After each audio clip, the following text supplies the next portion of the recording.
আজকে যে ঘটনাটা এখন আপনারা শুনতে চলেছেন সেটা কিন্তু কলকাতারই একটি ঘটনা। একটি প্রবল বর্ষণমুখর রাতে একটি মেয়ের সাথে ঘটে যাওয়া গায়ে কাঁটা দেয়া ঘটনা। মেয়েটি বাই প্রফেশন একজন মেকআপ আর্টিস্ট। তিনি তার একজন অ্যাসিস্ট্যান্টকে নিয়ে একটি জায়গায় যায়, সেখানে একটি ব্রাইডাল মেকআপ করতে। কিন্তু বুঝতেই পারছেন, বিয়ে বাড়িতে অনেক সময় কিন্তু ব্রাইডদের মেকআপ করতে বসতে একটু দেরি হয়ে যায়। তো এই মেয়েটির সাথেও সেদিন কিন্তু এরকমই কিছু একটা ঘটে। মেয়েটি যেখানে গেছিল সেটা কিন্তু কলকাতা শহরের মধ্যে ছিল না, কলকাতা শহরের বাইরে। যেখান থেকে ওর বাড়িতে ফিরতে গাড়িতে প্রায় ২ ঘন্টা মতো সময় লাগতো। তো এই মেয়েটি, যিনি মেকআপ আর্টিস্ট হিসেবে কাজ করতেন, তো তিনি যখনই এরকম একটু দূরের কোনো ব্রাইডাল মেকআপ করতে যেত, তো ওদেরই ফ্যামিলির পরিচিত একটি ছেলে ছিল। তো সেই ছেলেটির একটি নিজস্ব গাড়ি ছিল। তো ও কি করতো, যে রাতের দিকে অনেকটা ডিস্টেন্স আমি যদি গাড়ি না পাই, তো সেই জন্য ওই গাড়িটাকেও বুক করে নিত। তো সেই দিনেও সেরকমই করেছে। আচ্ছা, এখানে বলে রাখি, ঘটনাটা যেটা আপনারা এখন শুনবেন এটা কিন্তু ২০২২ সালের একটা ঘটনা। তো সেই দিনও ওর একজন অ্যাসিস্ট্যান্টকে নিয়ে সেখানে যায় এবং ওই ছেলেটি কিন্তু ওদেরকে গাড়ি করে নিয়ে যায়। এবার সেখানে যাওয়ার পরে যেই সময় ওর ব্রাইডের মেকআপ করতে বসার কথা ছিল, তার থেকে প্রায় ২ ঘন্টা দেরি হয়ে যায়। এবং সময়টা ছিল কিন্তু এরকমই বর্ষাকাল। সকাল থেকেই আকাশের মুখ ভার ছিল। তো বৃষ্টি সেভাবে হয়নি। কখনো একটু সামান্য হয়তো ঝিরিঝিরি বৃষ্টি হয়েছে, দ্যাটস ইট। এইবারে মেকআপ করতে বসেছে। ও মেয়েটিকে ব্রাইডাল মেকআপ করাচ্ছে এবং আপনারা সকলেই জানেন যে ব্রাইডাল মেকআপ করতে কিন্তু বেশ অনেকটা সময় লাগে। এবং ও ওর সাথে একজন অ্যাসিস্ট্যান্টকে নিয়ে গেছিল। এবার ও যেটা লিখেছে ইমেলে, যে সেই সময় ও মাত্র ১-১.৫ বছরই হয়েছে কাজ শুরু করেছে। এবার যেহেতু ২০২০ থেকেই একটা করোনার প্রকোপ চলছে, তো যখন থেকে ও কাজ শুরু করেছিল, ও যে প্রচুর বুকিং পেত সেরকম কিন্তু ব্যাপার একদমই ছিল না। তো সেই জন্য ও যেহেতু কাজটা অনেক কষ্ট করে শিখেছে, তো ও কি করতো, কোনো বুকিংও ছাড়তো না। মানে একটু দূরে হলেও ভাবতো যে ঠিক আছে, আমি একটা ঠিকঠাক টাকা পাচ্ছি, তো আমি চলে যাই। দূরে বলে যাব না, সেটা আমি করব না। ও মানে কাজের অপরচুনিটি কখনোই ও খোয়াতে চায়নি। যাই হোক, এবার ওখানে গিয়ে যখন ও মাঝপথে মানে মেকআপ চলছে, তো সেই সময় ছেলেটি ওকে ফোন করে, যে ছেলেটির গাড়ি করে ওরা এসেছে। এবার মেয়েটি তো খুব অবাক হয়ে গেছে যে কেন হঠাৎ করে ফোন করছে। কারণ ওই ছেলেটির সাথে ও অনেকগুলো জায়গায় গেছে এবং ওই ছেলেটির গাড়ি করে ওরা ফ্যামিলি সবাই মিলেও যদি কোথাও কখনো যায়, গাড়ির প্রয়োজন হয়, তো ওই ছেলেটির গাড়িতেই ওরা যায়। তো যাই হোক, একবার ফোনটা বেজে গেছে, তারপরে দেখছে আবার ফোন করেছে। এবার কাজের মাঝখানে মেয়েটাকেও এবার তাড়াতাড়ি রেডি করে ছাড়তে হবে। তো ফোনটা মেয়েটা রিসিভ করে। তো ছেলেটা একটুখানি ইতস্তত বোধ করছে কথাটা বলতে। তো ছেলেটা বলে যে, "দিদি আর কতক্ষণ লাগবে?" তো বলছে যে, "দেখো এখনো অনেক কাজ বাকি আছে। তুমি তো জানো ব্রাইডাল মেকআপ করতে সময় লাগে। তুমি ফোন করছো কেন?" তো তখন বলল, "ঠিক আছে দিদি, আপনি করে নিন" বলেও ফোনটা রেখে দেয়। আবার ওর অ্যাসিস্ট্যান্ট কাজ করছে এবং তার সাথে দুজনের পার্টি মেকআপও ছিল। এবার ওরা তাড়াহুড়ো করে কাজটা করছে। এমন সময় কিছুক্ষণ পরে আরকি ওই ছেলেটা আবার ফোন করেছে। ফোন করে বলছে যে, উম "দিদি একটু তাড়াতাড়ি কাজ করতে পারবে? আমার না একটা বাড়িতে এমার্জেন্সি হয়ে গেছে।" এবার ও বলছে যে, "দেখো, আমি মানে যতটা তাড়াতাড়ি করা যায় আমি করছি। কিন্তু বুঝতেই পারছো, বিয়ের কনেকে ভালো করে সাজাতে হবে এবং যেভাবে ও চাইছে সেভাবেই আমাকে সাজাতে হবে। আরেকটু তো সময় লাগবে।" তো বলছে, "হ্যাঁ দিদি, বুঝতে পারছি।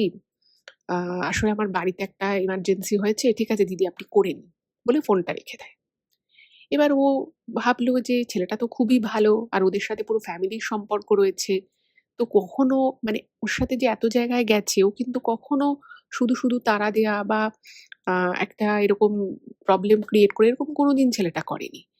আর ও বলল বটে যে ওর একটা ফ্যামিলি এমার্জেন্সি আছে। তো ও না বুঝতে পারছে না যে কিসের কথা বলছে। তো যাই হোক, তো মোটামুটি ও কাজটা শেষ করলো। ঠিকঠাক করেই কাজটা শেষ করে।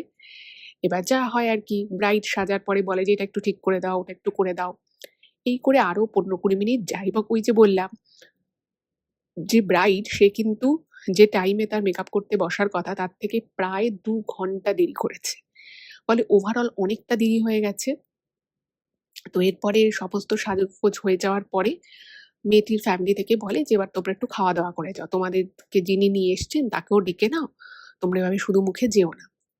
তো ওদেরও খিদে পেয়েছে। এবার দেখছে ছেলেটা আবার ফোন করেছে। বলছে যে, "দিদি হয়ে গেছে, হয়ে গেলে একটু চলো বেরিয়ে যাই।" এবার মানে ও তখন কাজের মধ্যে ছিল তো মানে যে যারা মেকআপ আর্টিস্ট হয় তাদের উপরেও তো একটা বিশাল দায়িত্ব থাকে। তো ও ভাবলো যে হ্যাঁ, ও আমাকে বলল বটে যে ওর এমার্জেন্সি ছিল। তো বলছে, "আচ্ছা কি এমার্জেন্সি বলো তো? তাহলে একটু খেয়ে যেতাম, খিদে পেয়েছে।" তো তখন বলছে যে, "দিদি আমি তো তোমাকে একবার বলেছিলাম যে আমার বউ প্রেগনেন্ট। আ তো আমার বাড়ি থেকে কল এসছে যে আমার বউয়ের নাকি খুব পেটে যন্ত্রণা করছে। তো মনে হচ্ছে লিভার পেইন। আর আমার বাবা-মা তো জানোই যথেষ্ট বয়স্ক। তো ওরা বলছে যে তুই বাড়িতে এলে তাহলে মানে বউকে তাহলে ডাক্তারের কাছে হাসপাতালে নিয়ে যাওয়া হবে।" এবার এটা যেই শুনেছে না, মানে ও লিখেছে যে আমার না মাথাটা পুরো ধড়াস করে উঠেছে। কারণ ওর ফ্যামিলিকে আমি খুব ভালো মতো চিনি। ওদের সাথে আমাদের বহুদিনের সম্পর্ক। আর সত্যি ওর বাবা-মা মানে বয়স্ক আরকি।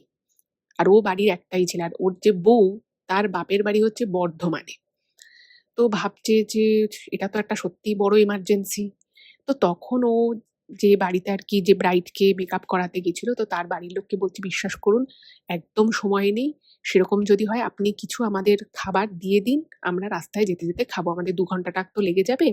রাস্তা যদি ফাঁকা থাকে হয়তো ২ ঘন্টার একটু কম লাগবে।" তো ওরা বলল, "ঠিক আছে।"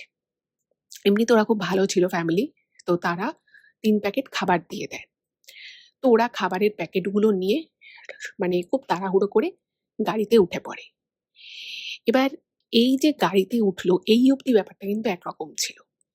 এরপরে ঘটনাটা কোথায় গিয়ে দাঁড়ায় সেটা যদি জানতে হয়, তাহলে কিন্তু আপনাদেরকে পুরো ঘটনাটা মন দিয়ে শুনতে হবে। আমি সকলকে মন থেকে রিকোয়েস্ট করে বলছি, প্লিজ ঘটনাটা পুরোটা শুনুন। এটা কিন্তু একটা অন্য ধরনের ঘটনা। আর মানুষের জীবনে যে কত রকমের অভিজ্ঞতা হয় এবং কত কিছু যে মানে আমাদের জীবনে ঘটে সেটা হয়তো আমরা ১ম এ বুঝতে পারি না যে আমাদের জীবনে এটা কেন ঘটলো, কেন হলো? বাট অনেক পরে হয়তো সেই হিসেবটা আমরা মেলাতে পারি। সেই মুহূর্তে হয়তো আমরা খুব পাজলড থাকি। আমরা বুঝতে পারি না কেন আমাদের সাথেই হলো। কিন্তু এর উত্তর হয়তো জীবন আমাদেরকে অনেক পরে দেয়। সেটা কিন্তু এই ঘটনাটা শুনলে আপনারা আরো বেশি করে বুঝতে পারবেন। তো প্রত্যেকে আপনারা আমাদের চ্যানেলের সাথে থাকুন, পাশে থাকুন। নমস্কার শ্রোতা বন্ধুরা, ভূত ও ভগবান চ্যানেলে আপনাদের সকলকে অনেক স্বাগত। আশা রাখছি সবাই খুব ভালো আছেন, আনন্দে আছেন, সুস্থ আছেন এবং ভূত ও ভগবান চ্যানেলের ঘটনা মন দিয়ে শুনছেন। আর সত্যি যদি আপনারা আমাদের চ্যানেলের ঘটনাগুলো শুনতে পছন্দ করেন, আমাদের চ্যানেলটাকে কিন্তু অবশ্যই সাবস্ক্রাইব করবেন, ভিডিওগুলোকে লাইক করবেন।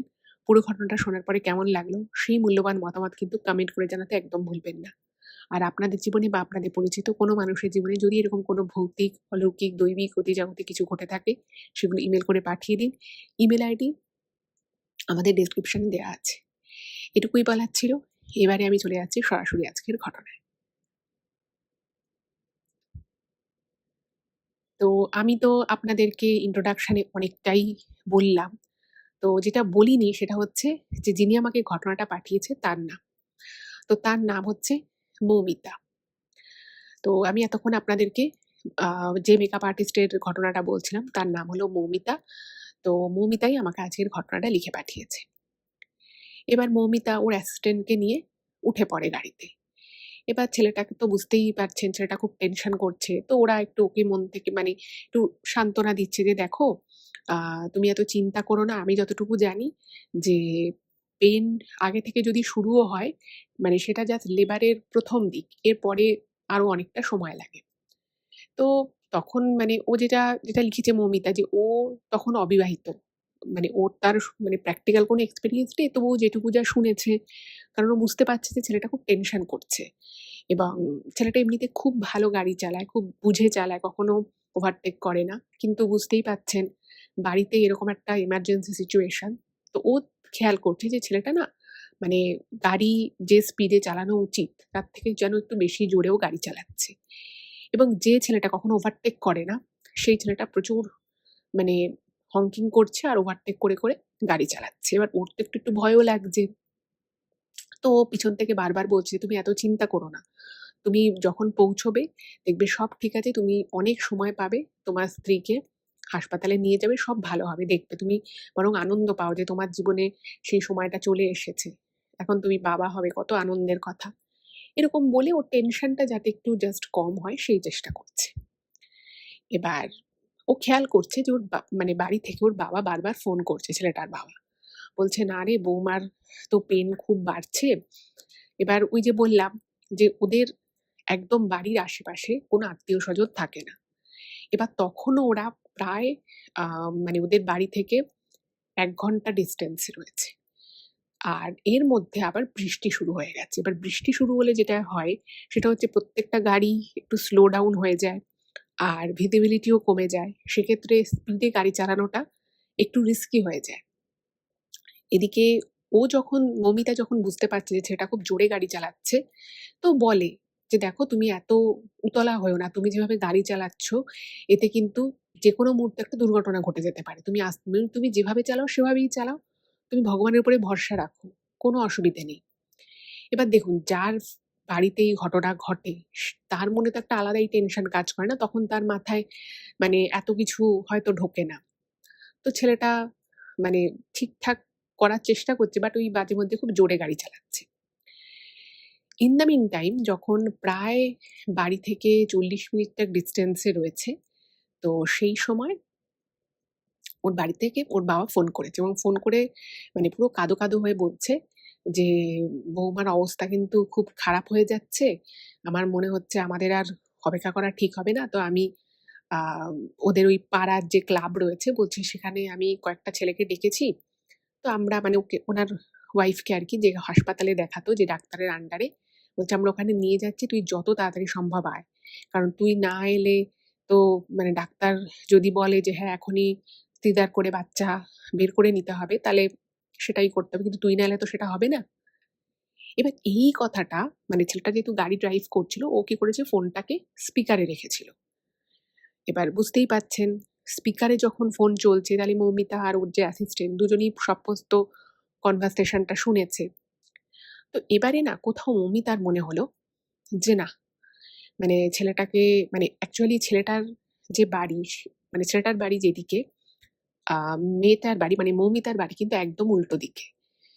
তো ও ভাবছে যে ছেলেটা মানে ওর সাথে অনেক জায়গায় কাজ করতে গেছে এবং ওর ফ্যামিলিও হয়তো কোথাও কারোর বাড়ি গেছে বা কোথাও গেছে, ঘুরতে গেছে। তো ছেলেটা কিন্তু প্রচুর হেল্প করত। যেখানে যখন দাঁড়াতে বলতো দাঁড়াতো। মানে একদম নিজের গাড়ির মতো। কখনো কখনো, কখনো এক্সট্রাও যদি ও ড্রাইভ করত, কখনো তার পয়সাও নিত না। তো তখন মৌমিতার সবটা শুনে মনে হলো যে না, একটা কাজ করি, ওকে বরং আমরা ছেড়ে দিই। কারণ তখন ওরা মানে মোটামুটি ওই ০.৫ ঘন্টা ডিসট্যান্স এ রয়েছে। ভাবলো যে না ওর মানে ওর বাবা বলল ফোনে যে কোন হাসপাতালে ওরা নিয়ে যাচ্ছে। তখন মৌমিতার মনে হলো যে ছেলেটাকে আর এভাবে আটকে রাখাটা ঠিক না। আমরা যদি এখন এখান থেকে নেমে যাই তাহলে ও অন্তত মানে এখান থেকে আরো ০.৫ ঘন্টা যাবে ও। সেখান থেকে আমাদেরকে নামাবে, দুজনকে নামাতে হবে। দুজনকে দুটো মানে আলাদা, আলাদা ডেস্টিনেশন এ নামাতে হবে। তারপরে ওখান থেকে হাসপাতাল যাবে।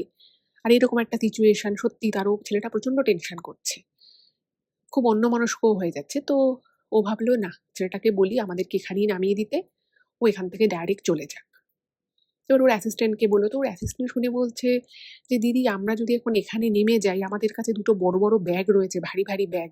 এগুলো নিয়ে আমরা কোথায় যাব?" আর ওদের গাড়ি তখন যেখানে ছিল, ওর যে অ্যাসিস্ট্যান্ট সে তখন আম মানে তার আরকি যে বাড়ি, সেই তার বাড়িটা একটু তাও কাছে পড়বে ওই পজিশন থেকে। ওর বাড়িটা আরেকটু দূরে পড়বে। তো বলল যে, "না, না এটা ঠিক না। ও ওর প্রচন্ড টেনশন হচ্ছে। আর সত্যি তো আমি ওর মানে ওর ফ্যামিলিকে খুব ভালো করে জানি। ওর বাবা-মা খুব সাদাসিধে টাইপের মানুষ। মানে উনি প্রায় কেঁদে ফেলছেন কিছু একটা শরীর-টরীর খারাপ হয়ে পড়লে এত টেনশন করতে, করতে। ঠিক আছে আমরা না হয় চলে যাব।" আর তখনও অতটা বৃষ্টি পড়ছিল না। এই টিপটাপ বৃষ্টি পড়ছে। তো ওর অ্যাসিস্ট্যান্টও বলল, "হ্যাঁ, সত্যিই তো ঠিকই বলেছ দিদি।" তো তখন মৌমিতা ওর ড্রাইভারকে বলে আরকি ওই ছেলেটিকে বলে যে, "একটা কাজ করো তুমি আমাদেরকে এখানে নামিয়ে দাও। তুমি সরাসরি এখান থেকে হাসপাতাল চলে যাও।" তো ছেলেটি খুবই ভালো ছিল। সে বলছে, "না, না দিদি তোমাকে আমি এখানে কি নামাবো? এখান থেকেও তো তোমার বাড়ি প্রায় ০.৫ ঘন্টা লাগবে।" তখন বলছে, "না, না তুমি তো সবসময়ই যেখানে, যেখানে গেছো বা কাজের জন্য তুমি আমার সাথে যাও বা আমরা ঘুরতে যাই ফ্যামিলি নিয়ে। তুমি সবসময়ই খুব ভালোভাবে আমাদেরকে সাপোর্ট দিয়েছো। তোমার গাড়ি নিয়ে তুমি যেখানে বলেছো, যখন বলেছি তুমি তখনই সেখানে চলে গেছো। কিন্তু আজকে যখন তোমার একটা এরকম সিচুয়েশন আমি তোমাকে আর আটকাবো না। মানে তুমি যা টেনশন করছো আমি বলব তুমি সাবধানে যাও। সবকিছু ভালো হবে, আমাকে একটা খবর দিও। তো ছেলেটা তো বলল, ঠিক আছে দিদি, তাহলে আপনি এখান থেকে কি করে যাবেন বলুন। বলছে, তুমি চিন্তা করো না, আমি এখান থেকে একটা ট্যাক্সি নিয়ে নেবো, আদারওয়াইজ আমার এখান থেকে আমি অটো করেও চলে যেতে পারি, অসুবিধা নেই, তুমি যাও। তো ছেলেটা বলল, ঠিক আছে। তাও কিন্তু ছেলেটা ২-৩ বার বলে যে, না দিদি, আমি পৌঁছে দিচ্ছি, আমি পৌঁছে দিচ্ছি, আমি দায়িত্ব নিয়ে যখন নিয়ে এসেছি আমি পৌঁছে দিচ্ছি। কিন্তু ওই বলে যে, না, না, দরকার নেই, তুমি বরং যাও, এই সময় তোমার ওইখানে যাওয়াটা বেশি দরকার। যাই হোক, তো ওরা ওই দুটো ভারী ভারী ব্যাগ সমেত ওখানটা নেমে গেল। এবার ওর যে অ্যাসিস্ট্যান্ট, সে বলছে, দিদি, তোমার বাড়িতে এখান থেকে আরো অনেকটা দূরে, তো তুমি কি করে যাবে? আমার বাড়িতে এখান থেকে বেশি দূরে না, আমি একটা যদি টোটো পাই আমি টোটো নিয়েই চলে যাব। তো তখন ও ভাবছে যে সত্যিই তো আমি তো ওকে ঝোঁকের মাথায় বলে তো দিলাম, ও বেরিয়ে তো গেল, এবার আমাকে তো বাড়ি পৌঁছতে হবে। এবার মানে ও না, মানে তখন এত কিছু বলেছে, এত কিছু হয়েছে, ও না মানে টাইমটা খেয়াল করেছিল, কিন্তু যে টাইমটা ও খেয়াল করে সেই টাইমটা প্রায় ০.৫ ঘন্টা ৪০ মিনিট আগের টাইম ও দেখেছে। তো তখন দেখছে যে প্রায় ১০টা ৪৫-৫০ হয়ে গেছে। তো ভাবলো যে না, আর দেরি করা যাবে না। তো ওই মেয়েটি এবং যে অ্যাসিস্ট্যান্ট, সে বলল যে, দিদি, আমার এখান থেকে ও একটা টোটো পেয়ে যায়। তো টোটো আর কি, মানে যা ভাড়া তার থেকে বলল আমাকে আরো ৳১৫ বেশি দিতে হবে। তো বলল, ঠিক আছে, তোমাকে আমি ৳১৫ এক্সট্রা দিয়ে দেবো। তো ওর অ্যাসিস্ট্যান্ট মেয়েটি খুবই ভালো ছিল। সে তখন মানে দুটো যে ভারী ব্যাগ, সে ভারী ব্যাগ দুটো নিয়ে নেয়। বলে যে, দিদি, তুমি এই ভারী ব্যাগ নিয়ে এখানে কি দাঁড়াবে? তো তুমি চলে যাও। ওর কাছে শুধু ওর পার্সটা, মানে ওর যে হ্যান্ড ব্যাগটা সেটা থেকে যায়। পরের দিন আর কি ওর বাড়িতে একটা ছোট করে ও স্টুডিও মতো চালাতো। তো মেয়েটা বলে যে, আমি পরের দিন ব্যাগ দুটো তোমার ওখানে নিয়ে যাবো। বলল, ঠিক আছে। তো করে মেয়েটা বেরিয়ে যায়। আর এদিক থেকে ও একটা অটো পায়। ৫-৭ মিনিটের পরে ও একটা অটো পায়, এবং অটোতে ওঠার মিনিট ২ আগে থেকে মানে ঝমঝমিয়ে বৃষ্টি শুরু হয়। মানে এত বৃষ্টি হচ্ছে, এত মোটানালে বৃষ্টি হচ্ছে যে চারিদিক পুরো সাদা হয়ে গেছে। আর ঘটনাটা আমি বলছি ২০২২ সালের বর্ষার সময়কার ঘটনা, ওই জুন-জুলাই মাসের। তো তখনও করোনার প্রভাব যে পুরোপুরি কেটে গেছিল তা তো নয়। আর রাত প্রায় ১০টা ৫০, তো বুঝতেই পারছেন রাস্তা প্রায় অনেকটাই ফাঁকা, ফাঁকা। আর ওরকম প্রবল বৃষ্টি হচ্ছে। এবার ওরা মানে যেখানে গেছিল কাজ করতে, সেটা তো কলকাতার একটু বাইরে। ওখানে অতটা বৃষ্টি হয়নি, কিন্তু সেদিন কলকাতা শহরে কিন্তু ভালো বৃষ্টি হয়েছে। মানে প্রায় দুপুর থেকেই প্রচুর বৃষ্টি হয়েছে। ওর মা-বাবা মাঝে মধ্যে ২-১ বার ফোন করেছিল, তখন বলেছিল। এবার ও কাজের মধ্যে ছিল, ও তো আর অতটা মানে মনে করে রাখেনি যে কখন কতটা বৃষ্টি হচ্ছে না হচ্ছে। ও ভেবেছে গাড়ি করে গেছি, গাড়ি করে নামবো, প্রবলেম কি আছে? বাট যাই হোক, এবার অটো করে যাচ্ছি, এবং মানে ও যে অটোটায় ওঠে তাতে আরেকটা মহিলা ছিল, আরেকটা লোক ছিল। এবার তারা নেমে গেছে। কিছু দূর গিয়ে তারা নেমে গেছে। এবার ওর যেখানে নামার কথা সেখান থেকে ওকে আরেকটা অটো ধরতে হবে। তো যেখানটায় আরকি ওর নামার কথা, ঠিক তার আগের যে স্টপেজটা, অটোওয়ালাটা সেখানে নামিয়ে দেয়। বলে যে, "না, না, আমার গাড়ি আর যাবে না। আমার গাড়িতে গ্যাস নেই।" এবার ও অনেকবার বলে, রিকোয়েস্ট করে যে, "আমার তো ওখানে যাওয়ার কথা। আপনি তাহলে ওঠার সময় কেন বললেন না?" বলছে, "না, না, না, যাবে না, যাবে না।" লোকটা আরকি ওটা মানে মেজাজ দেখাতে থাকে। তো মৌমিতার একটু রাগ হয়ে যায় যে, ঠিক আছে, একটা স্টপেজই তো, আমি হেঁটেই চলে যাবো, কি আছে? এবার এদিকে তো ওর বাবা-মা ফোন করছে। এবার ওর বাবা-মা যখন ওকে ফোন করছে, ও এটা বলে যে, হ্যাঁ, আমি ছেলেটাকে ছেড়ে দিয়েছি। কিন্তু ওর বাবা-মা যাতে টেনশন না করে সেজন্য ও আ এটা বলেনি যে ও একা আছে। ও বলেছে যে, আমার অ্যাসিস্ট্যান্টও আমার সাথে আছে। তো ও বলছে যে, ঠিক আছে, দাঁড়াও, আমি আর কিছুক্ষণের মধ্যে বাড়ি ঢুকছি। তোমরা চিন্তা করো না। আর প্রচন্ড বৃষ্টি পড়ছে। তোমরা বারবার ফোন করো না। কারণ আমার পক্ষে ফোন বারবার রিসিভ করাটা সম্ভব নয়। মানে এত বৃষ্টি পড়ছে, এত বৃষ্টি পড়ছে যে ছাতায় যাকে বলে বৃষ্টির জলের বাঁধ মানছে না, এরকম। আরো প্রায় আধা ভিজে গেছে। এতটাই জোরে বৃষ্টি পড়ছে। এইবারে ও তো ভাবছে যে, ঠিক আছে, মানে হাঁটি, বাট একটা স্টপেজ হলো, সেটা তো আর খুব কম ডিসট্যান্স নয়। তো ভাবছে যদি কোনো রানিং অটো যায় তাহলে আমি সেই অটোটা নিয়ে নেব। এইবারে ও যখন আস্তে, আস্তে হাঁটা শুরু করেছে, এতটাই ওর অসুবিধে হচ্ছে হাঁটতে, যেহেতু প্রচন্ড বৃষ্টি পড়ছে।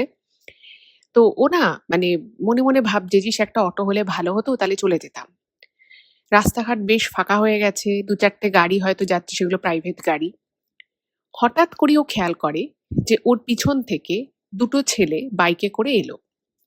এবং আসার পরে ঠিক ওর যখন একদম কাছাকাছি চলে এসেছে, যে ছেলেটা আর কি বাইক চালাচ্ছিল সে বাইকের স্পিডটাকে কম করে দেয়, মানে একদম কম করে দিয়েছে। এবার ও তখনও কিছু মাইন্ড করেনি। এবার ও যখন হেঁটে আরো যখন ফার্দার এগিয়ে যাচ্ছে, ও দেখছে পিছন থেকে ওই যে বাইকে করে যে দুটো ছেলে ছিল, সেই ছেলেটির মধ্যে যে ছেলেটি বাইকটা চালাচ্ছে সে ওর সামনে আসে, এসে বলে যে, "আপনি কোথায় যাবেন?" এবার ও মানে ওর তখন মানে মনে কিছুই নেই, শুধু একটাই চিন্তা যে আমি যত তাড়াতাড়ি সম্ভব আমাকে বাড়ি ঢুকতে হবে। তো ওর পাড়ার নাম বলেছে যে আমি অমুক জায়গায় যাবো। তখন ও বলছে যে, "আপনি কোনো অটো পাননি? আপনি কি হেঁটে যাবেন নাকি?" তো তখন ও বলছে, "হ্যাঁ, আসলে অটোর একটা সমস্যা হয়েছিল। আমি ভেবেছিলাম যে ঠিক আছে আমি এখান থেকে একটা রানিং অটো পেয়ে যাবো। কিন্তু আমি তো কোনো অটো পাচ্ছি না।" তো ছেলে দুটো তখন নিজেদের মধ্যে কথা বলছে। বলছে, "এই অমুককে একটা ফোন কর না। দেখ না ও কোথায় আছে? এই এই মহিলা হ্যাঁ, একা, একা এখন বাড়ি যাবে এত রাত?" তো তখন মানে ওরা দেখাচ্ছে যে ওরা একটা লোককে ফোন করেছে। এবার ও ভাবছে, এবার ও না মানে লিখেছে যেটা মমিতা, যে আমি তো ভাবছি যে ছেলে দুটো আমাকে হেল্প করার জন্যই এসেছে। এবার ওদের মধ্যে যে ছেলেটি বাইকের পিছনে বসেছিল, সে আরকি আ বলছে যে, আসলে আমরা তো এই লাইনে প্রচুর অটো প্রোভাইড করি। মানে ওদের নাকি ওরকম অটো আছে এবং এই লাইনে আরকি যারা অটো চালায় তাদের মধ্যে অনেকেই নাকি ওদের থেকে ভাড়া নিয়ে অটো চালায়।" এবার ও ভাবলো যে ঠিক আছে কাউকে হয়তো কল করছে। এবার মোটামুটি ওখানটায় ও কত হবে? ওই ১ মিনিট টাক দাঁড়িয়ে ছিল। তো দেখছে যে কিছুই হচ্ছে না। ও তখন ভাবলো যে, "ধুর আরো দেরি হয়ে যাচ্ছে।" আর এদিকে যে সমস্যাটা হয়েছে সেটা হচ্ছে যে যেহেতু অনেক সকালবেলা বেরিয়েছিল, তো ওর ফোনে একদম চার্জ শেষ হয়ে গেছে। মানে যেকোনো মুহূর্তে ওর ফোনটা বন্ধ হয়ে যাবে। আর ওই যে বললাম যে বারবার ওর বাবা-মা ফোন করছে, তো সেইজন্য ওর ফোনে চার্জ অনেকটা ফুরিয়েই গেছে। এবারে ও তখন বলল, "না, না ঠিক আছে আমি চলে যাচ্ছি।" এবার ও তখন মনে, মনে ভাবছে যে ফোনটা বার করি, ফোনটা বার করে ওর বাবাকে বলি। ওর বাবা তাহলে আসবে। তো এই মুহূর্তেও যখন ফোনটা বার করছে, তখন ও ওর বাবাকে কল করতে গিয়ে দেখছে যে ওর ফোনটা একদম পুরো ডেড হয়ে গেছে। একদম চার্জ নেই, ফোনটা অফ হয়েছে। এবার এই জিনিসটা ওই ছেলে দুটো লক্ষ্য করে এবং এই মুহূর্ত পর্যন্ত কিন্তু মৌমিতা বুঝতেও পারেনি যে, যে ছেলে দুটো ওকে এভাবে ফলো করছে তারা অ্যাকচুয়ালি কিন্তু ভালো নয়। এইবারে ছেলে দুটো আর ওর মানে ওর থেকে অনেকটা ডিসট্যান্স এ ছিল। কারণ ছেলে দুটো অনেকটা এগিয়ে গেছে বাইক নিয়ে। এবার ও যখন হেঁটে, হেঁটে যাচ্ছে, প্রচন্ড বৃষ্টি পড়ছে, দোকানপাট সব বন্ধ। তখন ও দেখছে ছেলে দুটো একটা জায়গায় গিয়ে দাঁড়িয়ে পড়েছে। এবার দাঁড়িয়ে পড়ার পরে ও যখন ছেলে দুটোর সামনাসামনি এসেছে, তো তখন ছেলেটি মানে যে ছেলেটি বাইকের পিছনে বসেছিল, সেই ছেলেটা হঠাৎ করেই ওকে বলছে যে, "একটা কাজ করুন, আপনি আমাদের বাইকে উঠে পড়ুন, আপনাকে পৌঁছে দিচ্ছি।" এবার এই কথাটা যখন ওকে বলে, ওর না খুব অদ্ভুত লাগে। ও ভাবছে মেয়ে চেনে না, জানে না, হঠাৎ করে আর যখন যে ছেলেটা আরকি ওকে এই কথাটা বলেছে, তার চোখ মুখের ভঙ্গি এমন ছিল, মানে সে যেন ওকে অর্ডার করছে যে, "উঠে পড়ুন বাইকে, আপনাকে পৌঁছে দিচ্ছি।" এরকম করে বলেছে। তখন ও বলেছে, "না, না আমাকে পৌঁছে দিতে হবে না, আমি চলে যেতে পারব। আমার কোনো অসুবিধে হবে না, আপনারা চলে যান।" এইবারে যে ছেলেটা বাইক চালাচ্ছিল, সে বলছে, "এত বৃষ্টি পড়ছে, এরকম শুনশান ফাঁকা রাস্তা, একটা সুন্দরী মেয়ে আ রাস্তা দিয়ে হেঁটে যাচ্ছে, আর দুটো ছেলে বাইক নিয়ে আছে। তারা মেয়েটাকে পৌঁছে দেবেন, এটা হয় নাকি?" এই কথাটা বলে ওই ছেলেটা মুচকে, মুচকে হাসছে ওর দিকে তাকিয়ে।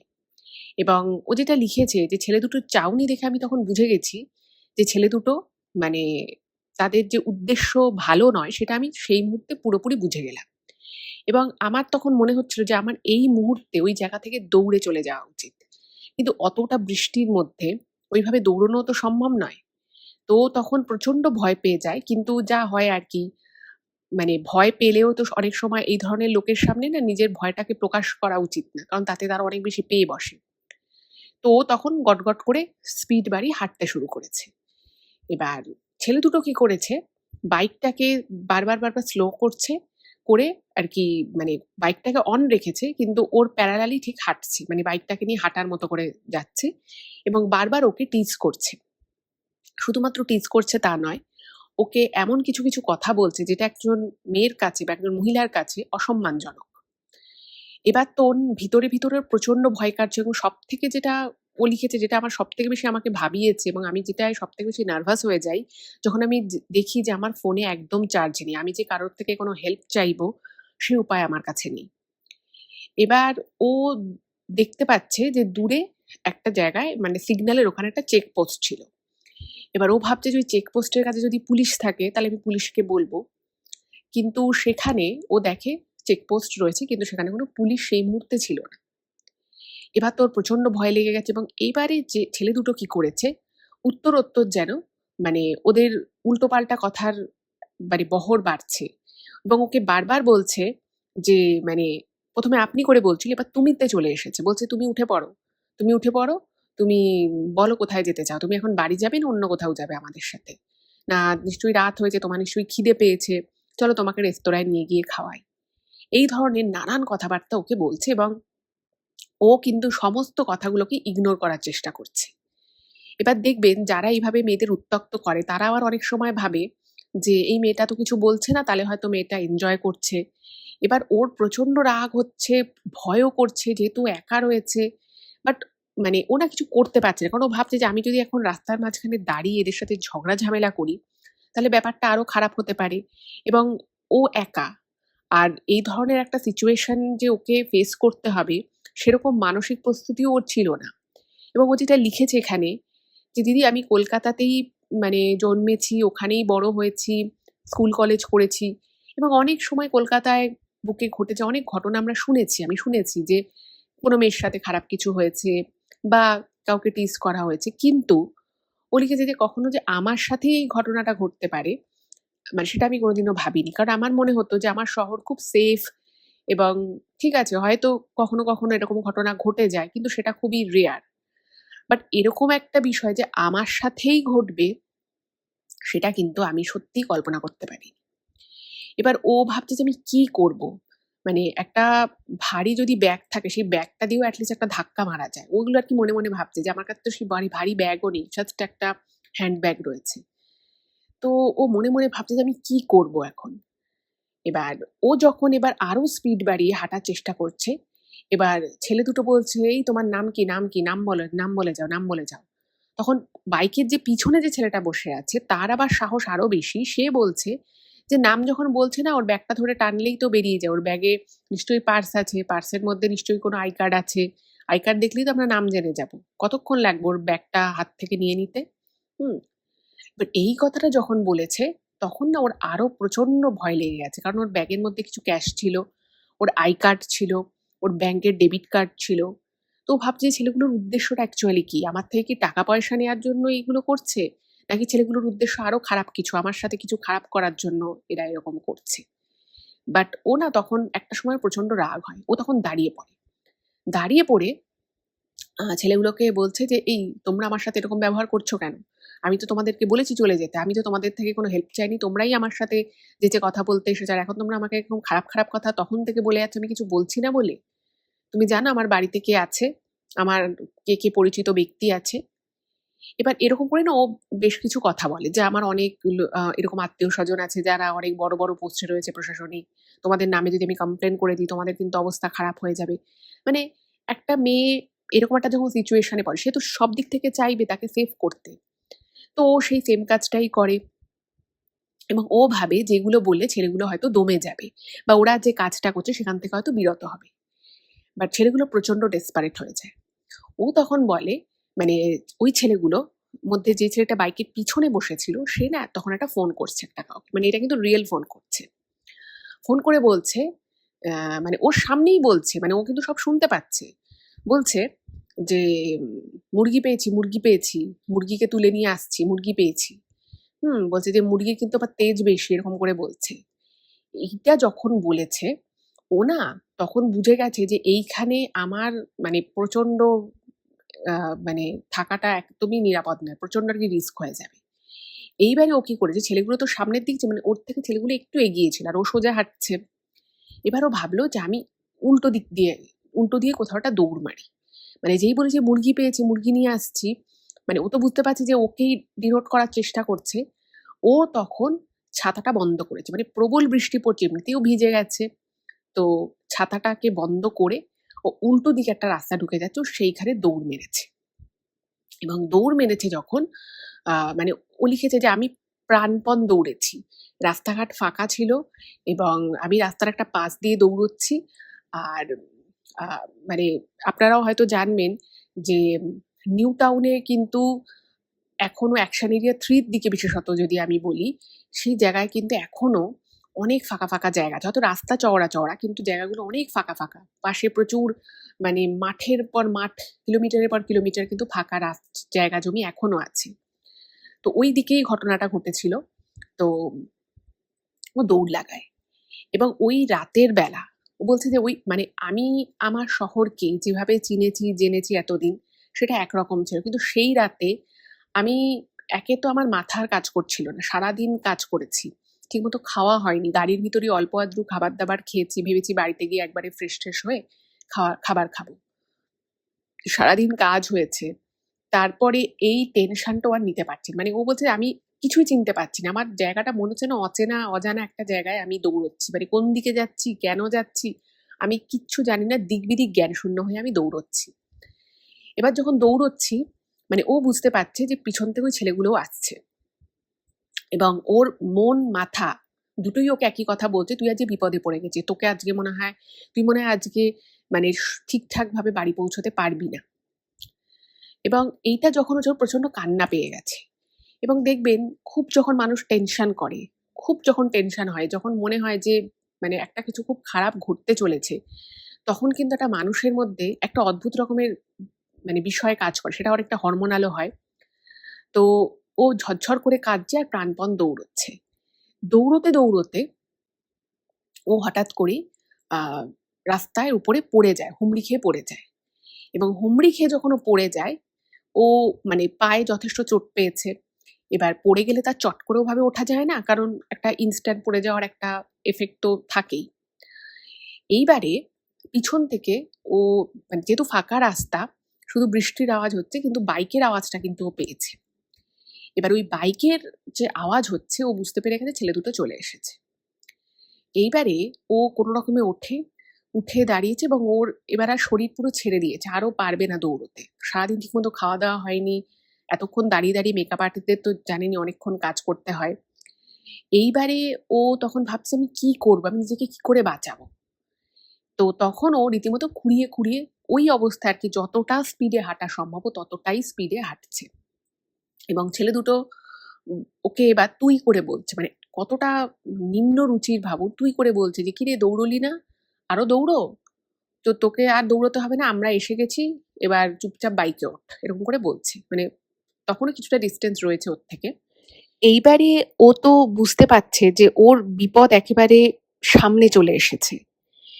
এবার যে ছেলেটা বাইকের পিছনে বসেছিল তার সাহস এতটাই বেশি, সে এতটাই অসভ্য যে সে তখন ওর একদম কাছে চলে আসে এবং কাছে চলে এসে ওর একটা কানে হাত দেয়। মানে হয়তো হাতটা ওর গালেই দিতে চেয়েছিল, বাট ও মুখটা সরিয়ে নেয়, তোর কানে হাত লাগে। এবার কানে যখন হাতটা লেগেছে, ওর কানে একটা দুল পড়া ছিল, তো সেই দুলটায় ওর টান লাগে। ফলে ওর কানে রীতিমতো ব্যথা লেগেছে। এবং ওর যখন ব্যথা লাগে ও আ করে চিৎকার করে এবং সেটা দেখে ওই ছেলে দুটো ছেলেই কিন্তু মানে খুব বাজে রকমভাবে হাসতে থাকে। এবং ও মানে ওর পায়ে তো ব্যথা লেগেছে, ও তো দৌড়তে পারছে না, আরেকটু সরে যায়, আরেকটু পিছিয়ে যায়। এবার পিছিয়ে যখন গেছে তখন ওই ছেলে দুটো বলছে, "তুই পিছিয়ে কোথায় যাবি? তোকে তো আমাদের সাথে যেতে হবে। আমরা যেখানে নিয়ে যাব ততদিনের জন্য তোকে সেখানেই থাকতে হবে। সেটাই তোর ঘর হবে। তুই ওদিকে যাচ্ছিস কেন? কে আছে ওদিকে? কেউ আছে নাকি?" এবার ও আবার মানে ফোনটাকে মানে ব্যাগ থেকে বার করে দেখছে যে কোনোভাবে যদি ফোনটা একবার যদি অন হয়, একবার যদি ও কাউকে একটা কল করতে পারে। কিন্তু যথারীতি মানে ওর এতটা ভয় লাগছে ও মানে ব্যাগের মধ্যে হাত রাখছে ফোনটা। এবার পিছনে যে ছেলেটা বাইক চালাচ্ছিল সেই ছেলেটার ফোনে একটা ফোন আসে এবং ফোনের ওপারে যে বলছে কি বলছে সেটাও শুনতে পাচ্ছে না, কিন্তু বলছে যে হ্যাঁ মুরগিকে আনছি, এই তো সামনেই আছে, এই নিয়ে আসছি, তোরা বস, নিয়ে আসছি মুরগিকে। এবং ও লিখেছে যে এই জায়গাটায় আমার নিজেকে এত অসহায় মনে হচ্ছিল, এত নিজের প্রতি নিজের খারাপ লাগছিল এবং ও ভাবছে যে আমি মানে সেলফ ডিফেন্সের কিছুই জানি না। মানে একটা হয় না যে আত্মরক্ষার জন্য মানুষের কিছু না হলেও কিছু তো জানা উচিত। বলছে যে আমি সেদিন বুঝতে পারি যে সেলফ ডিফেন্স বিষয়টা মেয়েদের জন্য জানাটা কতটা দরকার। এবং আমি তখন না মানে পুরো ও লিখেছে যে আমি বোকার মতো ওদের বলছি যে তোমাদের পায়ে পড়ছি, তোমরা আমায় ছেড়ে দাও, আমার কাছে কিছু টাকা আছে, তোমরা সেই টাকাটা নিতে পারো। তো তখন যে ছেলেটা বাইক চালাচ্ছিল সে আর কি বলছে, এই ওর ব্যাগটা নে তো দিয়ে দেখ তো ক টাকা আছে। হুম মানে ও আবার তখন ভেবেছে যে হয়তো টাকা নিলে ওকে ছেড়ে দেবে। ও তখন মানে ব্যাগটা বার করতে যাচ্ছে, আর যে ছেলেটা বাইকের পিছনে ছিল সে তো নেমে এসেছে। সে তখন বলছে, না না না, শুধু ব্যাগ দিলে হবে না, তোকেও আমাদের সাথে যেতে হবে। তুই কি করবি এখানে থেকে একা একা, আমাদের সাথে চ, অনেক মজা হবে তোর। মানে এরকম নানান ধরনের উল্টোপাল্টা কথা, কুৎসিত মন্তব্য, ওর চুল নিয়ে, ওর শরীর নিয়ে নানান ধরনের উল্টোপাল্টা মন্তব্য করে যাচ্ছে। এবং ও তখন মানে হাউ হাউ করে কাঁদছে, এবং ও মনে মনে ভাবছে যে আমি কি আজকে কারোর কোনো সাহায্য পাবো না, কেউ আমায় বাঁচাবে না, ভগবান বলে কি সত্যিই কিছু নেই। মানে হয় না যে আপনি আপনার নিজের শহরে নিজের জায়গায় এক একটা সময় এমন কোণঠাসা হয়ে যান, মনে হয় যেন সত্যি আপনার জন্য কেউ নেই। কিন্তু জানেন তো, ভগবান যদি মাথার উপরে থাকে, অনেক অসম্ভব কিন্তু সম্ভব হয়। রয়েছে ওর থেকে। এবার ও দেখছে ঠিক ওর সামনে থেকে একজন মহিলা একজন মহিলা, চুলগুলো খোলা এবং শাড়িটা কোনো রকমে আর কি ওই আটপৌড়ে করে পরা একটা মধ্যবয়সী মহিলা আসছে। এবং ওই মহিলাকে দেখে ওর কেন জানি না মানে মনে হলো যে, মানে হয় না যে একটা মানুষ ধরুন খুব খারাপ সিচুয়েশন আছে, হঠাৎ করে যদি কাউকে দেখে যে হ্যাঁ এর থেকে আমি হেল্প পেতে পারি, একটা আশা জাগে। তো ওর ক্ষেত্রেও সেটাই হলো, মহিলাকে দেখে ওর একটা মনে আশা জাগলো যে ইনি তাহলে আমাকে একটু হলেও হয়তো সাহায্য করতে পারে। তো মহিলাকে আর কি কাছে যায়, এবং কাছে গিয়ে না মানে ও আর কিছু বলতে পারছে না, খুব চোখ দিয়ে জল পড়ছে। তো হঠাৎ করে ওই মহিলাটা কি করেছে, ওর কাঁধে হাত রেখেছে। এবং ও যেটা লিখেছে যে কাঁধে যে হাত রেখেছে, মানে হাতটা না রীতিমতো শক্ত হাত। মানে কোনো মহিলার হাত সাধারণত নরম হয় অনেক, মানে খুব জিম ঠিম করা প্রচন্ড আর কি ফিজিক্যাল অ্যাক্টিভিটি যারা করে তাদের হাত পা যেরকম একটু শক্ত শক্ত হয়ে যায়, সেরকম হলো একটা শক্ত ভারী হাত আমার কাঁধে পড়লো। এবং তখন ছেলেগুলো একদম বাইক থেকে নেমে পড়েছে, রাস্তার সাইডে বাইকটাকে দাঁড় করিয়েছে। এবং মানে ও আর ওই মহিলা দাঁড়িয়ে রয়েছে, তার থেকে ম্যাক্সিমাম ওই ধরুন 6 ফুট দূরত্বে ছেলেগুলো দাঁড়িয়ে রয়েছে। তো তখন ওরা বলছে যে, মানে ওই ছেলে দুটো আর কি বলছে যে ওই মেয়েটা আমাদের বাড়ির লোক হয়, ওকে বাইকে বারবার উঠতে বলছি, এরকম বর্ষার রাতে ও উঠছে না বাইকে। তো তখন না মহিলাটা কিছু বলছে, মানে ওকেও কিন্তু কিছু বলেনি, মহিলাটা শুধু দাঁড়িয়ে রয়েছে, দাঁড়িয়ে একটা অদ্ভুত রকম দৃষ্টিতে তাকাচ্ছে। এবার ও বুঝতে পারছে না, মেয়েটা আর কি বুঝতে পারছে না যে অ্যাকচুয়ালি কি হতে চলেছে, কারণ ওর পক্ষে আর ওই অবস্থায় দৌড়ানো সম্ভব না, আর ওর বাড়ির পুরো উল্টো দিকে চলে এসেছে। আর তখন ওর মাথাও ঠিকমতো কাজ করছে না। এবার ও ভাবছে যে কি হবে, মানে ও যখন এই কথাগুলো ছেলেগুলো বলছে, ও তো বলছে না না না না, আমি এদেরকে চিনি না, এরা কেউ না আমার। তখন বলছে যে না না, এই তো আমাদের বাড়ির লোক, আমরা ওর বাড়ি থেকে পাঠিয়েছি, আমরা ওকে বাইকে করে নিয়ে যেতে এসেছি। এই বলে মানে যে ছেলেটা বাইকের পিছনে বসেছিল সে আবার কি করছে, একটা ফলস ফোন করছে, বলছে যে আমরা ওর বাবাকে মাকে ফোন করেছি, বলেছে ওকে নিয়ে আসতে। এবার তো ও মানে ভাবছে যে এরা এত দূর অব্দি মানে বানিয়ে কথা বলছে। এইবারে ওই মহিলাটা কি করেছে, মানে একটা আটপৌড়ে করে শাড়ি পরেছিল, তো অদ্ভুতভাবে একটা মুখে আওয়াজ করলো, খুব জোরে একটা আওয়াজ করে, আওয়াজ করে শাড়িটা একটু পায়ের উপর থেকে তুলেছে, পায়ের উপর থেকে দুহাত দিয়ে তুলেছে। বলছে যে মেয়ে লাগবে না তোদের, তোদের খুব মেয়ের শখ তো, ঠিক আছে আয় আয়, আমি তোদের শখ মিটিয়ে দিচ্ছি, এরকম করে বলে শাড়িটাকে জাস্ট ওই গোড়ালি থেকে হয়তো 4-5 আঙুল মতো তুলেছে। তুলে উনি কি করেছে, ওই দুটো ছেলের মানে গলায় দুহাত দিয়ে চেপে ধরেছে। দুহাত দিয়ে চেপে ধরেছে, চেপে ধরে আর কোনো কথা বলছে না। এবং ওই যে মহিলার যে গলাটা না, সেটা কিছুটা মানে দেখবেন কিছু কিছু মহিলার গলা যদি একটু পুরুষালী টাইপের হলে যেরকম শুনতে লাগে সেরকম। এবার ছেলে দুটো মানে জাস্ট গলাটা চেপে ধরেই কিন্তু ছেড়ে দিয়েছে, সঙ্গে সঙ্গেই ছেড়ে দিয়েছে। কিন্তু ছেলে দুটো এত ভয় পেয়ে যায়, এত ভয় পেয়ে যায়, মানে পুরো রীতিমতো কথা মানে মুখ থেকে কথা বেরোচ্ছে না, কথা জড়িয়ে জড়িয়ে যাচ্ছে। হ্যাঁ, আর মানে ছেলে দুটোকে যখন ছেড়ে দিয়েছে, ছেলে দুটো বেশ কিছুক্ষণ মানে সঙ্গে সঙ্গেই ছেড়ে দিয়েছিল, বাট তারপরে ধরুন ওই প্রায় 1 মিনিট টাক ওই উম, রাস্তায় আর কি যেরকম কারেন্টের শক লাগলে যেরকম মানুষ ছটফট ছটফট করে না, একদম সেরকম করে নাকি ছটফট করছিল। এবং এটা দেখে ও না খুব ভয় পেয়ে যায় যে কি হলো ব্যাপারটা, কারণ গলাটা চেপে ধরেছিল। কত হবে? ৩-৪ সেকেন্ডের জন্য চেপে ধরেছিল। তো ও না ব্যাপারটা কিছু বুঝলো না। তারপরে ওরা কোনো রকমে খুঁড়িয়ে, খুঁড়িয়ে ওঠে এবং কোনো রকমে বাইক নিয়ে একদম স্পিডে বেরিয়ে যায়। এবারে ও তো ভাবছে যে এটা তো বেশ ভালো হলো। কিন্তু ও তো একদম উল্টো দিকে চলে এসেছে। এবং আ মানে কি করবে, কি করে যাবে, কোথায় তো কিছুই বুঝতে পারছিল না। কারণ তখন ওর রীতিমতো মাথা ঘোরাচ্ছে। হুম? এইবারে ও না তখন ভাবছে যে আমি কি করব? তখন ওই ভদ্রমহিলা ওকে মানে ভদ্রমহিলা কিন্তু খালি হাতেই ছিলেন। খালি হাতে ওনার হাতে কিন্তু কিচ্ছু ছিল না। হঠাৎ করেই দেখছি ভদ্রমহিলার হাতে একটা জলের বোতল।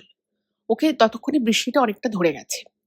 ওকে জল দিয়েছে। বলছে তুমি জলটা দিয়েছে এবং সেই সময় ও যেটা লিখেছে যে আমি ভদ্রমহিলাকে বলিনি কিন্তু আমার গলা এত শুকিয়ে গেছে, আমার সত্যিই তখন প্রচন্ড জল তেষ্টা পেয়েছিল। তো মহিলা জলের বোতলটা এগিয়ে দেয় এবং ও ঢকঢক করে জলটা খেয়ে নেয় অনেকটা। এবং তারপরে মহিলা আর কোনো কথা বলে না। শুধু ওকে হাত দিয়ে দেখায়। এবং যখন রাস্তার দিকে হাত দিয়ে দেখাচ্ছে, তখন ও দেখছে যে রাস্তা দিয়ে না মানে ওই উল্টো দিকের রাস্তা দিয়ে একটা গাড়ি যাচ্ছে। মানে ওলা উবের যেরকম হয় সেরকম একটা গাড়ি যাচ্ছে।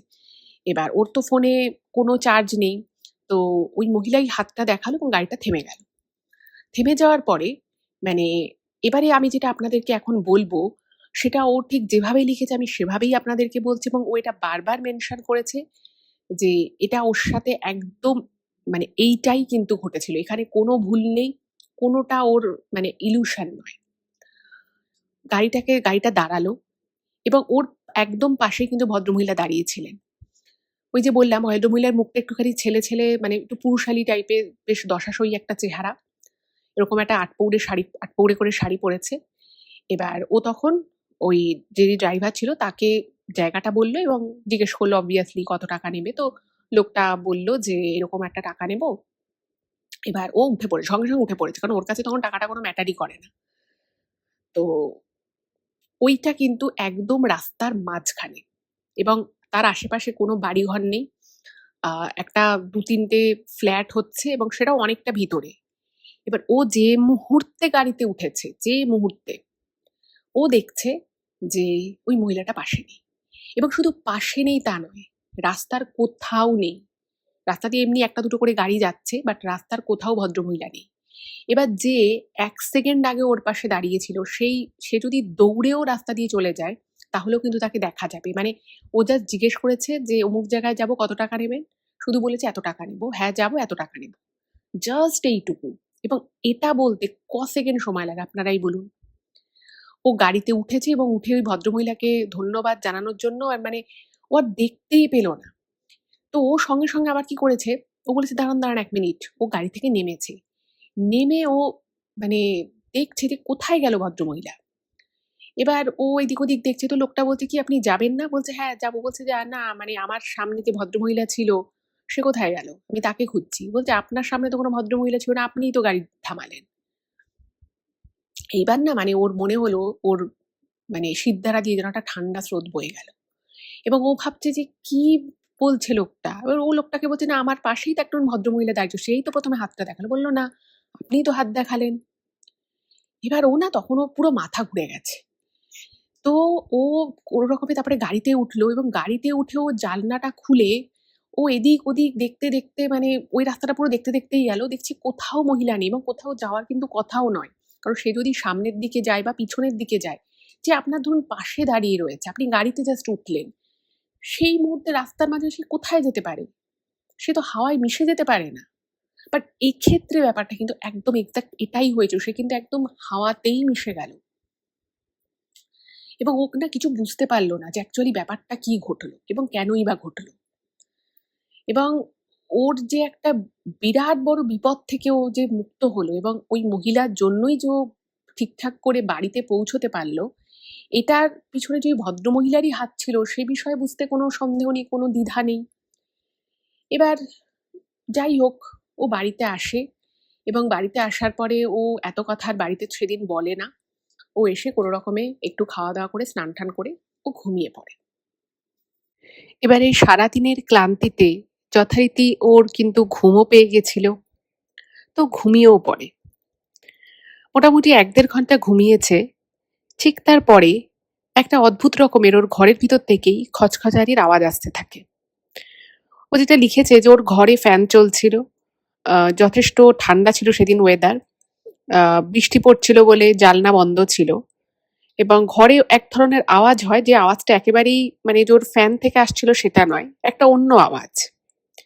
এবং যখন ওর ঘুমটা ভেঙে যায়, ওর কিরকম যেন শরীরটা মনে হয় যেন হালকা হালকা লাগছে, কিরকম একটা শিথিল পড়ে গেছে ও। ও বুঝতে পারছে যে ঘরের ভিতরে ওর বেডের পাশ থেকে আওয়াজটা আসছে, কিন্তু ওর না মানে সেই মানে শরীরে সেই জোরটা পাচ্ছে না যে ও উঠে দাঁড়াবে। ও শোয়া অবস্থাতেই রয়েছে এবং শোয়া অবস্থাতে যখন ও থাকে, কিছুক্ষণ পরে ওর মনে হলো যেন যে ওর ঘরের কোণার দিকে কেউ একজন দাঁড়িয়ে, এবং ঠিক সেরকমই যেরকম একজন মানে যে ব্যক্তি, যে ভদ্রমহিলা আর কি ওনাকে সেই রাস্তায় আজকে বাঁচিয়েছে, সেই মহিলাটির মতোই এরকমই যেন আর কি, বেশ একটু দশাসই চেহারা, ওরকমই আটপৌড়ে করে শাড়ি পরা, চুলগুলো একটু লম্বার দিকে, কেউ যেন দাঁড়িয়ে রয়েছে। এবং এটা যখন ও খেয়াল করে না, ওর প্রচন্ড একটা কিরকম যেন সারা শরীর দিয়ে যেন একটা শিহরণ বয়ে যায় এবং ও বুঝতে পারে কিছু তো একটা ঘটছে। বাট সেই সময় ও সারা শরীরে কিরকম যেন একটা মানে জড়লব ভাব এসে গেছে। ও যে বিছানা থেকে উঠবে বা লাইটটা যে জ্বালাবে, সে ক্ষমতাটা আর হচ্ছে না। এরপরে ও না মানে কিছুক্ষণের জন্য পুরো এক দৃশ্যে তাকিয়ে থাকে যে কি দেখছে, আমি কি ভুল দেখছি? কারণ সারাদিনে প্রচুর খাটাখাটনি গেছে এবং তার থেকেও বড় যেটা গেছে সেটা হচ্ছে মেন্টাল স্ট্রেস। প্রচন্ড একটা মানসিক চাপের মধ্যে গেছে, ওই সময়টা ওর খুব খারাপ কেটেছে। তো তখন না ও ভাবছে ও কি করবে। এরপরে ওর মনে হলো যেন ওর কানের কাছে কেউ এসেছে, মানে একদম ওর কানের কাছে কেউ এসেছে, এসে ওকে যেন বলছে, মানে ওর সেই সময় যে বয়ফ্রেন্ড ছিল তার নামটা নিয়ে বলছে যে ও কিন্তু তোকে ঠকাচ্ছে, তুই কিন্তু খুব খারাপভাবে ঠকছিস, এবং এইরকম চলতে থাকলে তোর ভবিষ্যতে কিন্তু অনেক কষ্ট, অনেক দুঃখ থাকবে। এই জিনিসটা মনে হলো যেন ওর কানের কাছে কেউ বলল, এবং সেইটা যেন কেউ ফিসফিস করে বললে যেরকম আর কি ভয়েসটা আসে, ঠিক সেরকম ভাবে কেউ একজন বলল। এবং বলার পরে মানে ঘরটা যেন এবার অন্যরকম হয়ে গেল, এবং সেই আওয়াজটা বা ওই যে মনে হচ্ছিল যে ওর ঘরের কোনায় কেউ দাঁড়িয়ে রয়েছে, সেটা সেই জিনিসটাও যেন কোথাও উধাও হয়ে গেল। এবার এখানে ও যেটা মেনশন করেছে যে সেই সময় ওর যে বয়ফ্রেন্ড ছিল তার সাথে ওর বিগত ৬-৭ মাস ধরে ছোটখাটো বিষয় নিয়ে খুব ঝগড়া অশান্তি হতো, এবং এই ঝগড়া অশান্তি সূত্রপাত করতো কিন্তু ওর বয়ফ্রেন্ডই। এবার ওর তো একটু অড লাগলো বিষয়টা, যে কি হলো বিষয়, মানে আজকে ওর সাথে সকাল থেকে যা যা হচ্ছে সেটা একরকম ছিল, কিন্তু সন্ধ্যের পরই রাতের বেলা ওর সাথে যেটা হয়েছে সেটার কোনো ব্যাখ্যা নেই। ওই মহিলা কে ছিল ও জানে না, সে কি করে মাঝ রাস্তায় ওরকম একটা কলকাতা শহরের মধ্য রাস্তায় একটা মানুষ কি করে মানে পুরো উবে যেতে পারে। এবং ও যখন ওই গাড়ির ড্রাইভারকে জিজ্ঞেস করে, ট্যাক্সি ড্রাইভারকে, যে আমার সাথে যারা একজন ভদ্রমহিলা ছিলেন, সেই লোকটা কিন্তু সম্পূর্ণ অস্বীকার করে। সে বলে, না কেউ তো আপনার সাথে ছিল না, আমি তো কাউকে দেখিনি, আপনিই তো হাত দেখালেন। এইটা না মানে কোনোভাবে ভাবে ও ডাইজেস্টই করতে পারছিল না যে এটা কি করে হলো। এবং তারপরে এই মধ্যরাতে ও যখন বুঝতে পারলো যে ওর সামনে এসে কেউ একজন ওর বয়ফ্রেন্ডের নাম নিয়ে কথাটা বলল, ওর না মানে রীতিমতো হাত পা থরথর করে কাঁপতে থাকে, এবং ও কিছুক্ষণের জন্য মানে কিছু বুঝতে পারছিল না, কি করবে কি করবে না, একদম পুরো চুপচাপও বসে রইল।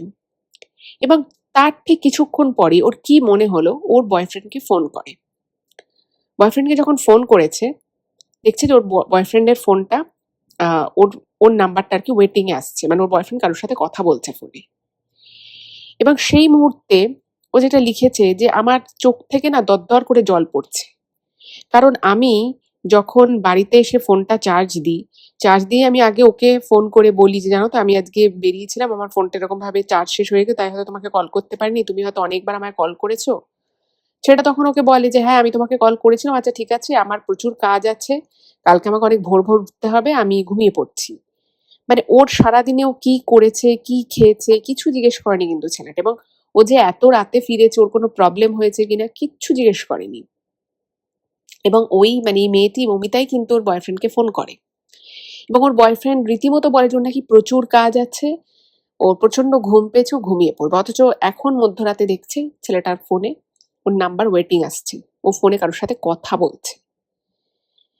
এবং এই যে বললাম যে ওর সাথে ওর বয়ফ্রেন্ডের বহুদিন থেকেই একটা ঝামেলা অশান্তি চলছিল এবং ও না মনে মনে ভাবতো যে ও কি আমায় ঠকাচ্ছে, কিন্তু এটা না ও বিশ্বাস করতে পারতো না যে ও আমাকে ঠকাবে।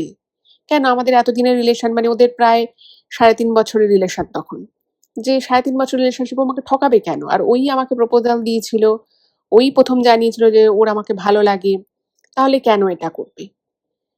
তো এরপর ও আরেকবার ফোন করে এবং আরেকবার যখন ফোন করে তখনও দেখছে যে ওর বয়ফ্রেন্ডের ফোনটা কিন্তু বিজি আসছে। এবার তখনও বুঝে যায়, কারণ অনেকদিন থেকে সন্দেহ হচ্ছিল যে ওর বয়ফ্রেন্ড হয়তো ওকে ঠকাচ্ছে, ও হয়তো অন্য কোনো সম্পর্কে জড়িয়ে পড়েছে এবং সেই কারণে ঠকাচ্ছে। তো এইটা না মানে ওকে প্রচন্ড রকমভাবে হন্ট করে এবং ও ভাবতে থাকে যে না, অনেক হয়েছে, এই সম্পর্ক আমার আর রাখার কোনো, মানে সেই রাতেই ওর ডিসিশন নিয়ে নেয়। এবং আরো মজার বিষয় হচ্ছে, যেটা ও লিখেছে, যে ওর বয়ফ্রেন্ডের সাথে ওর এতদিন ধরে ঝগড়া অশান্তি হচ্ছে, কিন্তু কোনোদিনই না ও মন থেকে এটা মেনে নিতে পারতো না যে ওর বয়ফ্রেন্ডের সাথে আর থাকবে না বা ওর সাথে ব্রেকআপ করে নেবে। কিন্তু সেই রাতে ওর জীবনের উপর দিয়ে যা যা ঘটেছে, যেরকম একটা বিপদ থেকে ও কোনো রকমে, ওই মহিলা, তিনি অবশ্যই মানুষ তো ছিলেন, তিনি নিশ্চয়ই কোনো অশরীরই ছিলেন। তো হঠাৎ করে সে ওকে ঘরে দেখা দেয় এবং ওর কানের কাছে রীতিমতো ওর বয়ফ্রেন্ডের নাম নিয়ে বলে, রীতিমতো নামটা বলে যে ও তোকে ঠকাচ্ছে। এবং সেই দিন ওই জিনিসটা যদি না হতো তাহলে হয়তো ফোন করতো না, এবং ও লিখেছে তাহলে হয়তো আমি সম্পর্কটা আরো কন্টিনিউ করেই যেতাম, কারণ আমার বয়ফ্রেন্ড আমার সাথে ঝগড়া অশান্তি করতো কিন্তু ব্রেকআপ করতো না। এভাবেই হয়তো আরো অনেক দিন চলতো এবং আমি হয়তো আরো অনেক বেশি প্রতারিত হতাম। যাই হোক, তো সেই রাতের ঘটনাও পরের দিন ওর মাকে বলে এবং ওর মা মানে সবটা শুনে ওকে বলে যে যে তোকে এইটা এইভাবে তোকে সাহায্য করেছে, যে তোকে এই বিপদ থেকে বাঁচিয়েছে, সে নিশ্চয়ই কোনো পুণ্যাত্মাই হবে। সে হয়তো অশরীরী, সে হয়তো বিদেহী, কিন্তু সে পুণ্যাত্মা, নাহলে তোর এত বড় উপকার করতো না। হয়তো ভগবানই তাকে পাঠিয়েছিলেন। অনেক ভালো আত্মা, ভালো জিনও তো থাকে, হয়তো সে সেরকমই কিছু একটা ছিল। এরপরে ওর জীবনটা অনেকটাই বদলে যায়। ও আরো কিছু কাজ পায় এবং তারপরে ওর অ্যারেঞ্জ ম্যারেজ হয় এবং বর্তমানে ও সিঙ্গাপুরে রয়েছে ওর হাসব্যান্ডের সাথে, খুব সুখী দাম্পত্য জীবন কাটাচ্ছে, এটাই ও লিখেছে। এবং ও আজও বলে যে আমি প্রত্যেক দিন সেই ভদ্রমহিলা, তিনি বিদেহী হন বা যেই হন না, আমি তাকে প্রত্যেক দিন মন থেকে আমি ধন্যবাদ জানাই যে তিনি আমাকে সত্যিই রক্ষা করেছেন। হয়তো ভগবানই তাকে পাঠিয়েছিলেন কিন্তু তিনি আমায় রক্ষা করেছিলেন। তো এইটাই ছিল ঘটনা। এরপরে আমি আরেকজন আমাকে লেখা পাঠিয়েছেন। তো আমি তার ঘটনা বলবো। তিনি একজন ৭০ বছরের মানুষ, উর্মি সরকার। তো সেই ম্যাডাম আমাকে একটা লেখা পাঠিয়েছেন এবং এর আগেও উনি ঘটনা পাঠিয়েছেন এবং সেই ঘটনা আমি প্রচারও করেছি। তো উনি একটা ঘটনা পাঠিয়েছেন এবং কিছু কারণের জন্যই উনি আসল নাম ঠিকানাটা বলেননি, মেনশন করেননি। তো উনি জানিয়েছেন যে উনি 2020 সাল থেকে আমাদের ঘটনাগুলো শোনেন, ওনার খুব ভালো লাগে। তো উনি আরেকটা ঘটনা পাঠিয়েছে, সেটা আমি আপনাদের সাথে শেয়ার করছি এবং এটা কিন্তু একদম অন্য রকমের ঘটনা। তো উনি একটা ফ্যামিলির কথা বলেছেন। তো সেই ফ্যামিলিতে একটি মেয়ে ছিল। তো সেই মেয়েটি খুবই ছোটবেলা থেকে খুবই আনন্দে, ভালোবেসে উম পরিবারে খুব মানুষ হয়েছে এবং মেয়েটির স্বভাব চরিত্র খুব মিষ্টি ছিল। সে সকলের সাথে মিলেমিশে থাকতো, প্রতিবেশী সকলের সাথে তাদের ভালো মন্দে সবকিছুতেই তাদের পাশে থাকতো। এবং মেয়েটির স্বভাব চরিত্র এতটাই মিষ্টি ছিল যে সে বিভিন্ন পশু পাখির প্রতিও তার কিন্তু একটা প্রবল টান ছিল। সে তাদেরকেও খুব স্নেহ করত। এবার সেই বাবা-মায়ের একমাত্র সন্তান, সে আস্তে, আস্তে বড় হচ্ছে। এবার মেয়েটি কলেজে যায়। তো কলেজে যখন যায় তো সেখানে ওদেরই একজন বান্ধবী, যে ওর অনেক ছোটবেলাকারই বান্ধবী, তো সেই বান্ধবীর বিয়ে ঠিক হয়। এবার ছোটবেলার বান্ধবী এবং ২ পরিবারই একে অপরদেরকে চেনে। তো ঠিক হলো যে বান্ধবীর বাড়িতেই থেকে ওরা কয়েকজন বান্ধবী আরকি, তারা যে বান্ধবীর আরকি বিয়ে তার বাড়িতে থাকবে এবং পুরো বিয়েটা এনজয় করবে। তারপরে যে যার বাড়িতে চলে আসবে। এবার এই মেয়েটিও যেহেতু ছোটবেলার বন্ধু, তো বাড়িতে বললে তো বাড়ি থেকেও পারমিশন দিয়ে দেয় যে ঠিক আছে। এবার মেয়েটি যায়। এবার ওকে বেশ দেখতে শুনতেও ভালো। তো বিয়েবাড়িতে এমনি হাসি ঠাট্টা মজা হচ্ছে, ও হাসি ঠাট্টা করছে এবং সবাই ওকে নিয়ে, দেখবেন যারা মানুষের সাথে খুব ভালো করে মিশতে পারে, কথা বলতে পারে, হাসি ঠাট্টা করতে পারে, তাদেরকে কিন্তু সবার খুব ভালোই লাগে। তো মেয়েটিকেও সবার খুব ভালো লাগে। এবার ওরা সুন্দর করে সাজগোজ করেছে। এবার বুঝতেই পারছেন একটা মেয়ে, অল্প বয়সী একটি মেয়ে, সে সাজগোজ করেছে, তো সবাই বলছে বাবা বর কনেকে দেখবে না তোকে দেখবে, এরকম করে ইয়ার্কি করছে, যেটা হয় আর কি। তো এরকমই ইয়ার্কি হচ্ছে, বিয়ের পর্ব মিটলো, বাসর ঘরে জাগা হচ্ছে।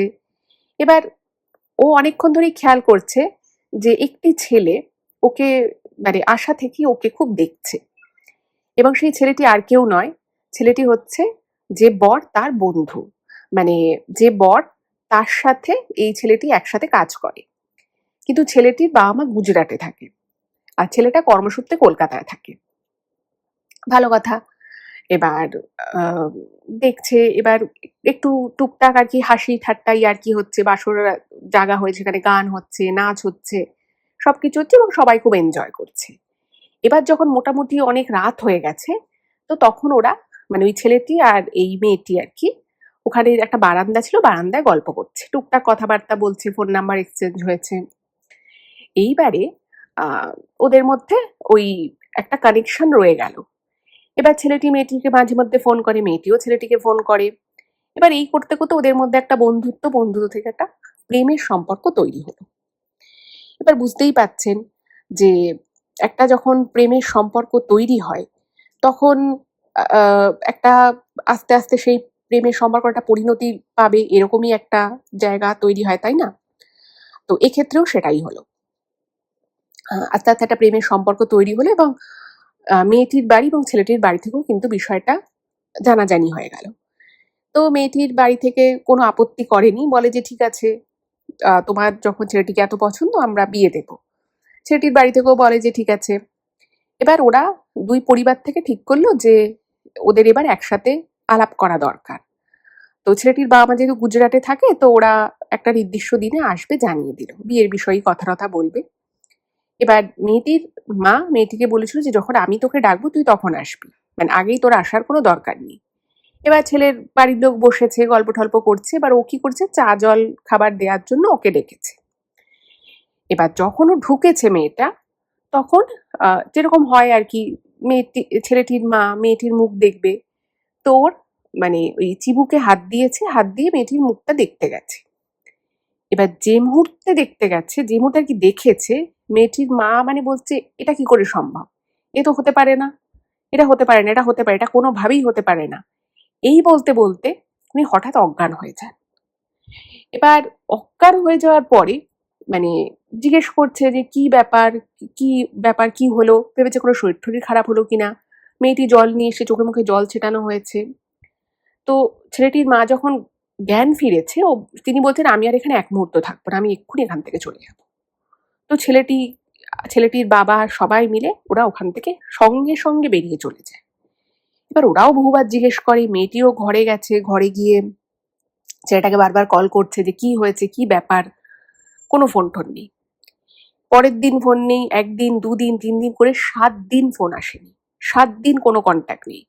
তো ছেলেটি কলকাতায় যেখানে থাকতো সেখানে মেয়েটির বাবা যায়, সেখানে গিয়ে দেখছে ওরা কেউ নেই। তো ভারী মুশকিলের ব্যাপার, কি হলো কিছু বোঝা গেল না। ছেলেটিও কল করছে না, কোনো কন্ট্যাক্ট নেই।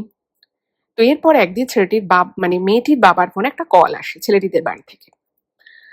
তো এমন কিছু বলে ফোনে, যেটা শোনার পরে উনি রীতিমতো মানে সোফার থেকে উঠে উনি দাঁড়িয়ে কথা বলতেন, উনি সোফায় বসে পড়েন এবং উনি হতভম্ব হয়ে যান। তো বিষয়টা যেটা দাঁড়ায়, বিষয়টা হচ্ছে যে এই যে মেয়েটির যিনি মানে মা, তিনি কোনো কারণে, তার কিছু সমস্যার কারণে তিনি মা হতে পারেননি। তো সেই জন্য এই মেয়েটিকে, যে মেয়েটির ওনাদের একমাত্র সন্তান, এই মেয়েটিকে তারা দত্তক নিয়েছিল। এদিকে ছেলের যে মা, তিনি মানে বিয়ের আগেই কোনো কারণে অন্তঃসত্ত্বা হয়ে পড়েছিলেন। এবার সেই বাচ্চাটিকে উনি খুব বেশি দিন কিন্তু নিজের কাছে রাখতে পারেননি, কোনো একটা কারণের জন্যই রাখতে পারেননি। এবং এই ফ্যামিলিটা তার মানে তাদের থেকে বাচ্চাটা কারোর মারফত দত্তক নিয়েছিল। কিন্তু এই মেয়েটির এই যে চিবুক যে জায়গাটা, সেখানে একটা তিল ছিল, বিশেষ একটা তিল ছিল, এবং সেই তিলটা কিন্তু খুব কমন নয়। তো আর যে মা, সে তো বাচ্চাকে চিনতে পারবি যতই বেশ কিছু বছর কেটে যাক না কেন। তো সে যখনই মেয়েটার মুখটা দেখেছে, সে বুঝতে পেরেছে যে এই মেয়েটি সেই মেয়েটি। যাই হোক, এই জিনিস যখন সবাই বাড়ির লোক জানলো, তারাও রীতিমতো হতভম্ব হয়ে গেল যে এইটা কি করে হলো। এবং এইখানেই বিষয়টা ইতি হয়ে গেল। আর তারপর থেকে কোনোদিনই ছেলেটির সাথে মেয়েটির আর কোনো যোগাযোগ হয়নি, হওয়ার কথাও নয়। তো এটাই ছিল ওনার পাঠানো ঘটনা। এবং উনি মানে লিখেছেন যে এই ঘটনাটা কিন্তু একদম সত্যি ঘটনা এবং কলকাতা শহরেরই ঘটনা এটা। এটাই হলো আজকের এপিসোড। কেমন লাগলো জানাবেন। যদি ভালো লাগে চ্যানেলটাকে সাবস্ক্রাইব করবেন আর ভিডিওগুলো একটু সকলের সাথে শেয়ার করে দেবেন। ভালো থাকবেন, দেখা হবে আবার পরের এপিসোডে। নমস্কার।